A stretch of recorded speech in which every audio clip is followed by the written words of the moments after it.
Ораза туралы әңгіме. Бір қойшы қарт қойларын өрістетіп, жайылымға жайған сайын, дөңге жақын өскен бір алма ағашының түбіне барып дем алатын. Егер жеміс піскен мезгіл болса, алма ағашымен тілдесіп, «Қане балам, қарттың алмасын бере ғой» дейтін.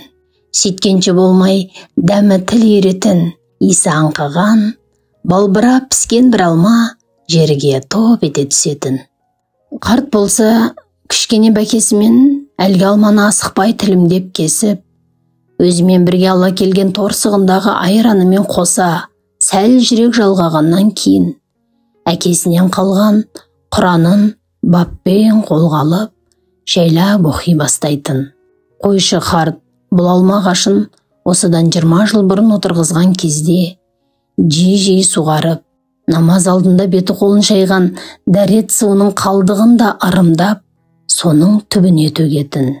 Қарт жүзін шайған сол судың шарапаты тиді ма? Әйтеуір, алма ағашының тамыры тез жан алып, аз уақытта бой көтеріп, жеміс бере бастады. Қойшы қарт ол кезде жас болғандықтан, қай әдемі алмаға көзі түспесін, кішкене ғана ұмсынып қол созса жетіп жатыр еді. Алайда, одан бергі қанша жыл ішінде қарттың бойы аласарып, белі бүгілді. Ал алма ағашы болса керісінше бойы барынша биіктеп, шынар ағашындай жайқалып кеткенді. Бірақ алма ағашы қанша жайқалып өскенімен, мәпелеп өсірген баланың аты бала емес пе? Оны баласындай көретін қарт, ағаш бұтақтарын алақанымен жай ғана сипап тұрып, «Қане балам, бүгінгі несібемді түсіре ғой» деп айтатын. Айтқандай, көп пәлсінбестен бір алма түсуші еді. Бұл көрініс дәл осы қалпында бірнеше жылдан бері қайталанып келе жатқанды. Тіпті қарт сұрағанда алманың түспей қалмаған бірде-бір күні кездескен емес. Ауыл адамдары болса, таңға жайып бұл құбылысты сырттай бірнеше мәрте байқап, қойшы қартты әулиеге жорысып қойғалы қашан. Күндердің бір күнде қарт кісі ағаш көлеңкесінде аздап тынығып, намазын оққаннан кейін әдеттегідей сол күнгі алмасын сұрайды. Алайда бір таңғаларлығы, ағаш бұтақтары жеміске толып тұрса да, қарт қолына ештеңе түспейді. Қарт өз қалауын қанша қайталағанмен, бәрібір ештеңе бола қоймайды. Күткені орындалмай, кірпігімен сақалы тарам-тарам жасқа оранған қарт үнсіз ғана алыстап қойларына кетіп бара жатады. Жеміс бергелі баласы қарттың көңілін еш қалдырып көрген емес еді. Мәпелеп өсірген баласына дәл осы жолы көңілі қатты қалады. Көңілі құлазыған қарт бұл жолы тіпті шөкімдей боп бұрынғыдан да аласырып, белі де бұрынғыдан бетер бүкше түскендей. Малдарын қайырып, ауылға бет алғанда, мешіттен әуелеп шыққан азанға құлақ түреді. Азан өте бір ерекше, әуезді үнмен оқылып жатқандай. Тіпті астарынан өзгеше қуаныш та сезілетін секілді. Бірден іркіліп, бойын жинап ала қояды. Қарт байғұс өмірге қайта келгендей күй кешеді. Өйткені есіне бір нәрсе түскен болатын. Бұл жолы көзіне қуаныштан жасалып, балаша мәз болған қарт бірден әлгіндегі алма ағашына қайтадан жеткенше асығады. Келе сала оны аймалып, толғанып, кең құшағын төсеп тұрып құшақтайды.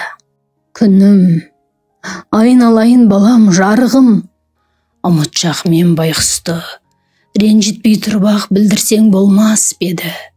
Бүгін ораза айының алғашқы күн екен ғой» деп қарт кісі еңкілдеп тұрып жылап алма ағашына алғысын айтқан екен. Енді сіздерге тәсбихтің пайдасы туралы айтып берейін. Тәпсінің қасиеті мен пайдасы жайлы не білесіз? Жолыңыз ашылмай, жоспарларыңыз кері айналып, қатты ашуға булыққанда, «Сухбан Аллах» деп тәсбih аударыңыз. Тәсбіні ұстаған адамның мінезі жайдарлы, сабырлы болады. Тәсбih адамның қолында тұрғандықтан, оны аударғанда алдымен саусақтар қимылдайды. Ал саусағы жиі қимылдайтын адамның миы тынығып, ойы жақсарады. Әсіресе жүрек қан тамырлар ауруына шалдыққан адамға тәспі аударғанның пайдасы зор. Саусақтың жиі қимылдауынан адам ағзасындағы қан айналым жақсарып, жүрек қан тамырларының жұмысы ретке келтіріледі. Бас бармақ мидың жұмысын жақсартады. Сұқ саусақ жиі қимылдауы іш ауруларын басады. Ортаңғы саусақ қимылы асқазан ішек жолдарын жақсартады. Төртінші саусақтың жиі қимылы бауырға жақсы көмектеседі. Ал кішкентай саусақтың қимылы жүрекке жақсы әсер етеді. Қатты сырқаттанып, мазасызданғанда тәспіні екі қолыңызға алып аударсаңыз, көңіл күйіңіз жақсара түседі. Қолы немесе саусағы шығып кеткен, сынған адамдар тәспіні жиі аударатын болса, зақымданған жері тез арада іске қосылады. Үлкен кісілермен немесе басшылармен сөйлесерде қобалжитын болсаңыз, қолыңызға тәспі ұстап, оны аударып отырыңыз. Бұл сіздің ойыңызды тыныштандырып, орынды сөйлеуіңізге ықпал етеді. Тәспі аударып отырған адам көз тиюден сақтанады. Өйткені бөтен адамдар оның бойындағы ерекшеліктеріне емес, қолындағы тәспісіне назар аударады. Назарларыңызға рахмет. Ораза айларыңыз қабыл болсын.